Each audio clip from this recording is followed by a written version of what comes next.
გენერალო კინე მადლობა მოსვლისთვის. ომი თითქმის დასრულებულია და ეს ბლოკადა, რომელიც ვფიქრობ ძალიან ეფექტური იქნება ბატონო, ნამდვილად აზიანებს მის ეკონომიკასა და ფინანსებს და შესაძლოა რეჟიმს შიმშილობამდე მიიყვანს. მაგრამ როგორ ახდენს ბლოკადა ომის დასრულებაზე გავლენას?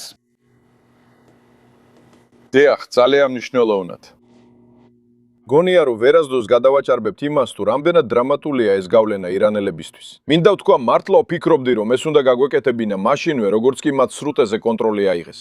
მაგრამ ჩვენ აქ ვართ და ეს არის მთავარი.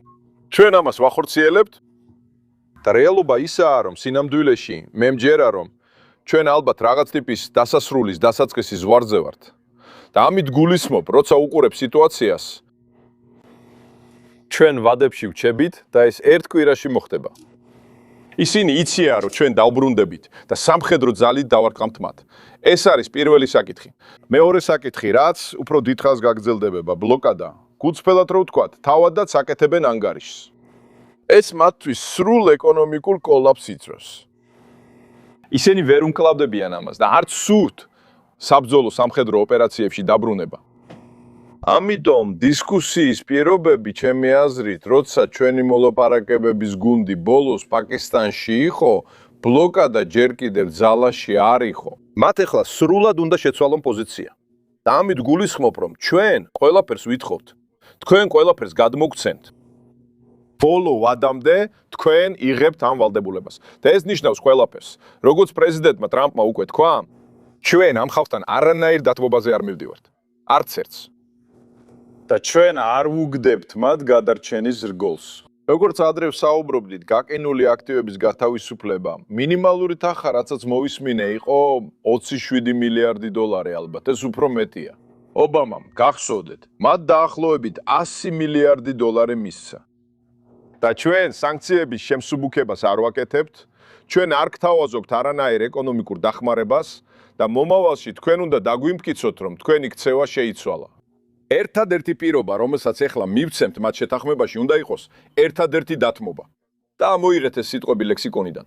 ნებისმიერი ფიქრი ირანელების იმიჯის გადარჩენაზე. ეს არ უნდა იყოს ჩვენს ფიქრებში და რა თქმა უნდა, არ უნდა იყოს ჩვენს ქმედებებში აქ. ერთადერთი, რისგანაც ჩვენ ვიხსნით მათ, არის ის შეღავათი, რომელსაც ვთავაზობთ. ჩვენ არ გთხოვთ ხელი მოაწეროთ კაპიტულაციის დოკუმენტს. და თუ ბლოკადას შევინარჩუნებდით, დამიჯერეთ ეს ამ წერტილამდე მივიდოდით და აღარ გავაგრძელებდით. თქვენის მოკლასაც კი მივმართავდით. ეს ჩვენი დათმობაა. და ეს უნდა იყოს ჩვენი ერთადერთი დათმობა, ჩემი მოკრძალებული აზრით. დიახ, ჩვენ უფრო უახლოვდებით ამას ლარი, იმიტომ რომ ისინი უბრალოდ ვერ უძლებენ ბლოკადის ძლიერ ზეწოლას და ნამდვილად არ სურთ, რომ ბრძოლას დაუბრუნდეთ. ნეტავ ადრე მომხდარიყო, მაგრამ მოხდა. პრეზიდენტის ბრძკინვალე მანევრი იყო მანდატის დაბრუნება. ანუ შენ აღწერ უპირობო კაპიტულაციას. ისინი სრულიად უმოქმედოდ დარჩნენ. მათ აღარაფერი აქვთ გავლენა. ისინი აკეთებენ იმას, რასაც ჩვენ ვთხოვთ. და მე ბედნიერი ვიქნებოდი, რომ ეს ბლოკადა რამდენიმე კვირა გაგრძელდეს, გენერალ კეინი. შეუძლიათ ილაპარაკონ და იჭორაონ რამდენიც უნდათ, მე არ მადარდებს. დაუშვით გააგრძელონ, მაგრამ ძირითადად დატოვეთ ბლოკადა. ის შედეგს გამოიღებს. ისინი რესურსების გარეშე დარჩებიან და ვეღარ შეძლებენ ამ ყველა ბანდიტისთვის ხელფასის გადახდას. და RGC და ასე შემდეგ და ასე შემდეგ. ნება მომეცეცი კითხო რაღაც, რაც გამიჩნდა. პრეზიდენტმა ტრამპმა ეს ერთ-ერთ ინტერვიუში ახსენა. საუბარია იმაზე, რასაც ის ბირთვულ მტვერს გამდიდრებულ ურანს უწოდებს. მოგვინდებოდა ამის ნახვა. ეს ერთ-ერთ ჩვენს დოკუმენტში ეწერა მგონი ბოლოს პაკისტანში ყოფნისას. ეს შესაძლებელია, მინდა ვთქვა, ეს მნიშვნელოვანი ჩანს. ჩვენ ვიცით სად არის. მგონია, რომ ის იფსახანშია, ბირთვულ ზონაში. მაგრამ რას ფიქრობ ამაზე? ეს უნდა იყოს პირველი რამ. დაეთანხმო ხორმუზის სრუტის გახსნას და შენ არ გაქვს კონტროლი, არანაირი მოლაპარაკების ძალა ამაზე. და მოგვიწვიო, რომ რაც შეიძლება სწრაფად შევიდეთ. გაგვატანე ვინც გინდა, მაგრამ ჩვენ იქ მივდივართ, რომ ავიღოთ ზუსტად ისე, როგორც ლიბიაში გავაკეთეთ. ეს უნდა იყოს პუნქტი 1. და მე ვფიქრობ, რომ ჩვენ ამის ზღვარზე ვართ. და ბოლოს ბატონო, ბოლოს საკითხია, როგორ შევძლოთ რეალურად რეჟიმის შეცვლა. როგორ შეგვიძლია სრულად მოვიშოროთ ისლამური რევოლუციური გვარდია? გულისხმობ, შეიძლება მეოთხე დონეზე ვიყოთ, მაგრამ ჯერ კიდევ ბევრი ბანდიტია, როგორც თქვენ უკვე მითხარით, სახელებით და ყველაფრით. სად არის აქ რეგულარული არმია? როგორ მივიღოთ სამოქალაქო მმართველობა? ხედავ,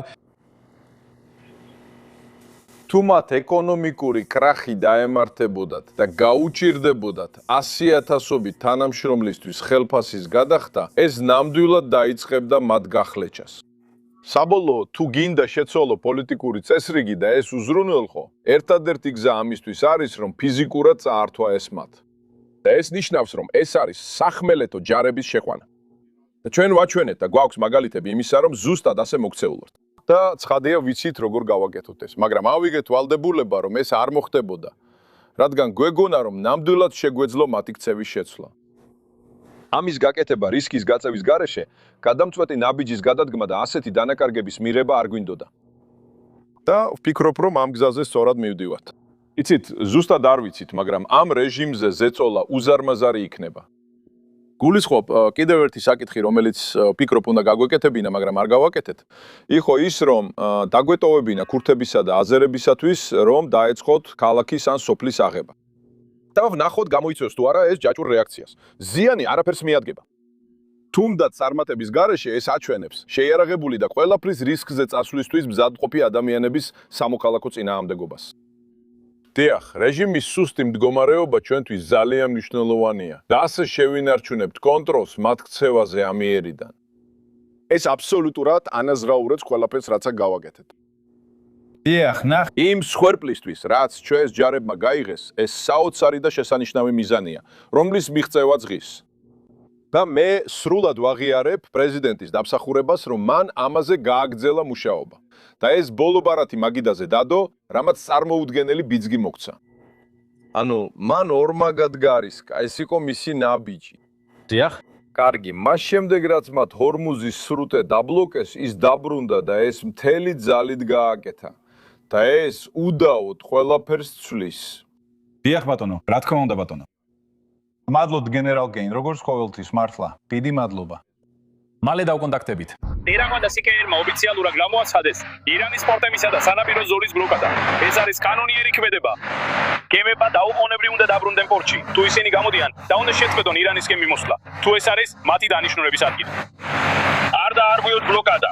გემები, რომლებიც ირანის პორტებში მიდიან, ან იქიდან მოდიან, გაჩერდებიან და გავდებიან. მოემზადეთ შემოწმებისთვის. თუ ბლოკადას დაარღვიოთ, ძალას გამოვიყენებ. მთელი ტერიტორია შეერთებული შტატების საზღვაო ძალების მიერ იქნება კონტროლირებული კანონის აღსრულებისთვის. ეს არის ბოლო გაფრთხილება. კარგი. ეს არის CENTCOM-ის უახლესი აუდიო ჩანაწერი. ეს არის გაფრთხილება, რომელსაც კიბერნეტის საზღვაო ძალების გემები რადიოთი გადასცემენ სავაჭრო გემებს ირანის პორტების საზღვაო ბლოკადის შესახებ. CENTCOM აცხადებს, რომ 9 ხომალდმა შეასრულა დაბრუნების ბრძანება, ხოლო არც ერთმა არ გადაკვეთა შეზღუდული ზონა დახურვიდან პირველ 48 საათში. ამერიკული ძალები ბლოკადის დასაწესებლად იყენებენ მუწინავე სამხედრო რესურსებს, მათ შორის ავიამზიდებს, მართვადი რაკეტებით აღჭურვილ გამანადგურებლებს და სადაზვერვო თვითმფრინავებს. მეტფინი პირდაპირ ეთერშია დუბაიდან, პერსეკოს ჯგუფში. მეტ გამარჯობა ემილი. ჩვენ ამერიკული ბლოკადის მესამე დღეს ვიმყოფებით და ამ დროისთვის ჩემს უკან მდებარე ყურეში სერიოზული ინციდენტების შესახებ ცნობები არ არსებობს. კეპლერი აცხადებს, რომ 4 ხომალდი ომანის ყურეში გაჩერებულია, რადგან მათი თვირთი ან ირანთან კავშირები კითხვის ნიშნის ქვეშ დგას. ირანის არმია საზღვაო მოძრაობის დაბლოკვით იმუქრება პერსიის ყურეში, მაგრამ ასევე წითელ ზღვასა და ომანის ყურეში, თუ ზევას მიერ ირანის პორტების ბლოკადა გაგრძელდება. გუშინ ჩინეთის ნავთობისა და ქიმიური პროდუქტების გემი ჰორმუზის სრუტეში გავიდა. პრეზიდენტმა ტრამპმა დღეს გამოაქვეყნა, ჩინეთი ბედნიერია, რომ ჰორმუზის სრუტე მუდმივად გავხსენი. ამას ვაკეთებ მათთვის და მსოფლიოსთვის. ეს აღარ განმეორდება. ისინი ირანში იარაღს აღარ გაგზავნიან. პრეზიდენტი სი რამდენიმე კვირაში ჩამეხუტება. ერთად ჭკვიანურად მუშაობთ. ეს ხომ უკეთესია ვიდრე ბრძოლა. საუდის არაბეთი ზეწოლას ახდენს ზევაზე, რომ შეაჩეროს ბლოკადა. როიტერსის ინფორმაციით, პაკისტანის დელეგაცია ირანშია მოლაპარაკებებისთვის. ცეცხლის შეწყვეტის შესახებ, რომელიც მომავალ კვირაში იწურება, Bloomberg წერს, რომ ევა და ირანი განიხილავენ მისი 15 დღით გიგ გახანგრძლივებას, მაგრამ Fox News-ის ცნობით, ვაშინგტონს ჯერ ოფიციალურად არ დაუდასტურებია თანხმობა. დიალოგი ქვეყნებს შორის გრძელდება.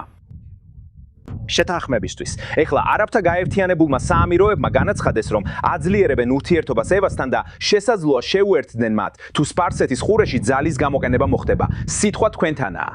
მე თვინი მადლობა და თავს გაუფრთხილდი.